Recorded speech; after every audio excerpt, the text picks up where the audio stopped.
આજે જમા થયા છો, શું માંગ? આજે વડોદરા શહેરના સમસ્ત મુસ્લિમ સમાજના લોકો માંડવી ખાતે ભેગા થયા છે. આ લોકો ભેગા એટલે થયા છે કે વડોદરાની એક જે દીકરી છે જે ભાયલીમાં રહે છે એની સાથે જે રાક્ષસોએ દુષ્કર્મ કર્યું છે એ રાક્ષસોને આજે કોર્ટમાં હાજર કરેલા. પોલીસે એમની 2 દિવસમાં એવી સર્વિસ કરી છે કે આજે કોર્ટમાં આરોપીઓ બૂમો પાડતા હતા કે हमको જેલ ભેજ દો, पुलिस बहुत मारती है. હજુ તો એમને બહુ ભોગવવાનું બાકી છે. એ લોકોએ વિચારવું જોઈએ કે જ્યારે એ લોકોએ પીડિતા સાથે આવો અન્યાય કરતા હતા ત્યારે એ પીડિતાની શું હાલત હશે. અને આ મુસ્લિમ સમાજ અરે રોડ પર એટલે ઉતર્યું છે કે એ પીડિતાને ન્યાય મળે. અને અમે બાહેધરી આપીએ છીએ કે ભારત આપણા દેશની અને આપણા ગુજરાતની નહીં પરંતુ આપણા શહેરની છોકરી છે, એને ન્યાય મળે એના માટે સમસ્ત મુસ્લિમ સમાજ બાહેધરી આપે છે કે જ્યાં સુધી ન્યાયિક લડત આપવાની હશે કે રોડ પર ઉતરવાનું હશે તો અમે એની સાથે રહીશું. અમે સરકારને વિનંતી કરીએ છીએ કે અવારનવાર નવા કાયદાઓ બનાવવાની પાછળ એ લોકો પડેલા રહે છે. એવા કાયદાઓ કે જેની આ લોકોને સમાજના લોકોને કોઈ જરૂરિયાત નથી, પરંતુ એ કાયદા એ લોકો નથી બનાવતા કે આવા રેપિસ્ટોને 4 દિવસમાં નહીં પણ મહિના 2 મહિનામાં કેસ ચલાવીને ફાંસી આપવામાં આવે. આવા ઉદાહરણ કેમ નથી બેસાડતા? એવા ઉદાહરણ નથી બેસાડતા એટલે આવા બનાવો બની રહ્યા છે.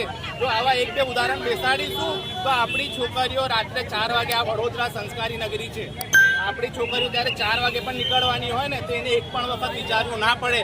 પરંતુ આવા રાક્ષસોના લીધે એમની માનસિકતા એવી થઈ જાય કે એમને 12 વાગે પણ નીકળવું હોય તો 10 વખત વિચારવું પડે. એ જ રીતે આ લોકોને આપણે શીખવાડવાનું છે. અને આ સંસ્કારી નગરીની દરેક માતા બહેનોને હું કહું છું કે અમે તમારી સાથે છે. કોઈ પણ રાક્ષસોથી કંઈ ડરવાની જરૂર નથી. તમે 4 વાગે 5 વાગે રાત્રે નીકળો. આ રાક્ષસોને તો કાયદાકીય લડત આપીને પોલીસ પણ એવી સજા કરાવશે અને એવી ફિટ ચાર્જશીટ કરીને ન્યાયતંત્ર પણ અમને વિશ્વાસ છે કે ન્યાયતંત્ર એને ફાંસી આપશે. આપનો પરિચય? એક જ માંગ છે કે આરોપીઓને ફાંસી આપો. આપનો પરિચય? ફાંસી આપો. हमारी एक ज मांग है, आरोपियों को फांसी आपो. एडवोकेट पूरा का पूरा हिंदू मुस्लिम सिख सभी हम लोग साथ में हैं उनके, बराबर है. जल्दी से जल्दी उसको न्याय मिले ऐसी हमारी इच्छा है भाई. फांसी आपो. फांसी आपो. फांसी आपो. फांसी आपो. फांसी आपो. फांसी आपो. फांसी आपो. फांसी आपो. फांसी आपो. फांसी आपो. फांसी आपो. यही कहूंगी कि हमारे मुस्लिमों में जो होता है कि पत्थर मार के मार डालो, फांसी पे लटका लो, पर मैं ये सजा नहीं मांगूंगा. हमारे भारत देश में नया कानून लाओ, उनको नामर्द बना दो, उनको नामर्द बना देना चाहिए. उनके हाथ काट डालो कि किसी लड़की को हाथ डालो.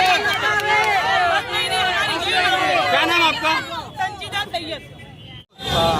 જે ઇન્વેસ્ટિગેશન ઓફિસર હતા એમને 5 આરોપીઓને કોર્ટમાં હાજર કર્યા અને ન્યાયતંત્રથી 14 દિવસના રિમાન્ડ માંગ્યા હતા. એમાંથી 2 દિવસના કોર્ટે રિમાન્ડ મંજૂર કર્યા છે અને હજી પણ ઇન્વેસ્ટિગેશન જો પૂરી ના થાય તો જો અગાઉના પણ 2 દિવસના રિમાન્ડની માંગણી કરી શકશે. પરંતુ એક વાત એ જોવા જેવી હતી કે આરોપીઓ ત્યાં કોર્ટની અંદર બૂમાબૂમ કરતા હતા कि हमको जेल भेज दो, हमको यहाँ नहीं रहना है, हमें बहुत मारा जा रहा है. परंतु आप પોલીસની જે સર્વિસની જે એ લોકોએ કામગીરી કરી છે એને અમે સારું ગણીએ છીએ કે પોલીસવાળાએ સારું કામ કર્યું છે અને એક ઉત્તમ ઉદાહરણ ગુજરાત પોલીસે એક બેસાડ્યું છે કે એને 3 થી 4 દિવસની અંદર આરોપીઓને ઝડપી પાડ્યા છે. અને જે લોકો આજે વડોદરાના મુસ્લિમ સમાજ અમે ભેગા થયા છે પણ એટલા માટે કે એક મુસ્લિમ સમાજના યુવાને આ કર્યું છે. પરંતુ જેવી રીતે આતંકવાદીઓનો કોઈ ધર્મ નથી હોતો એવી રીતે બળાત્કારીઓનો પણ કોઈ દિવસ કોઈ ધર્મ નહીં હોતો. આવા લોકોને ઇસ્લામ શરિયત પ્રમાણે એ લોકોને ચોરાહા પર લટકાઈને પથ્થર મારીને એ લોકોને મારીને એક ઉત્તમ ઉદાહરણ લોકોમાં બેસાડવું જોઈએ કે ફરી વખત કોઈ બેન દીકરી સાથે આવું કૃત્ય કરતા આ લોકોને 100 વખત વિચારવું પડે એ જોવું જોઈએ. જેથી આજરોજ અમે વડોદરાના મુસ્લિમ સમાજ લોકો ભેગા